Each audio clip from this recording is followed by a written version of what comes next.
Hola, hola. Aparezco por acá para hacer una pequeña reflexión sobre salud mental. Como ya les conté, yo soy psicóloga y me parece importante abordar este tema. Están pasando cosas muy tristes en la ciudad. Muchas personas que se quitan la vida. Es muy triste. Personas de diferentes edades que deciden no vivir más.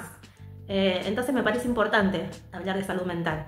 Y una de las cosas que me parece importante comentar, que le digo siempre a mis pacientes, es los límites. Los límites son tan importantes. Nos ayudan a priorizarnos. Priorizarnos nosotros mismos no está mal, al contrario, está bien.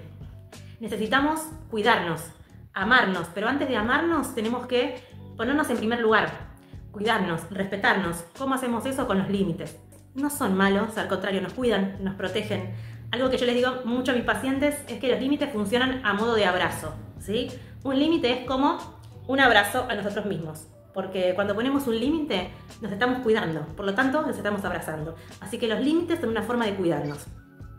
Bueno, ustedes dirán, ¿cómo hago para poner límites? No es tan fácil. Y no es fácil, es un trabajo. Uno de los tips para poner límites es, por ejemplo, a la hora del almuerzo, a la hora de la cena, dejar el celular. Dejar la compu. Trabajar desde tu casa, que hoy está muy de moda, el home office, que por un lado es cómodo, pero por otro lado no podemos ahí, ¿ves? Marcar el límite de acá termina el trabajo y acá empieza mi tiempo de descanso. Te propongo eso, deja el celular, deja la compu, deja el trabajo y enfócate en esto, en el desayuno, en el almuerzo, en la cena, en hablar con tu familia, con tus hijos, con tu pareja, no estés con la compu, no estés con el celular. Este es un tip que te dejo.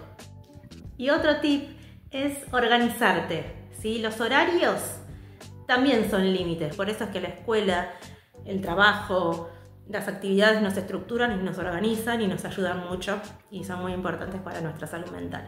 Espero que te hayan servido estos tips. Si te gustó este video, si te pareció interesante, si tenés alguna sugerencia, algún tema que te gustaría tratar, que te gustaría que charlemos, déjame en los comentarios que yo voy contestando, lo voy leyendo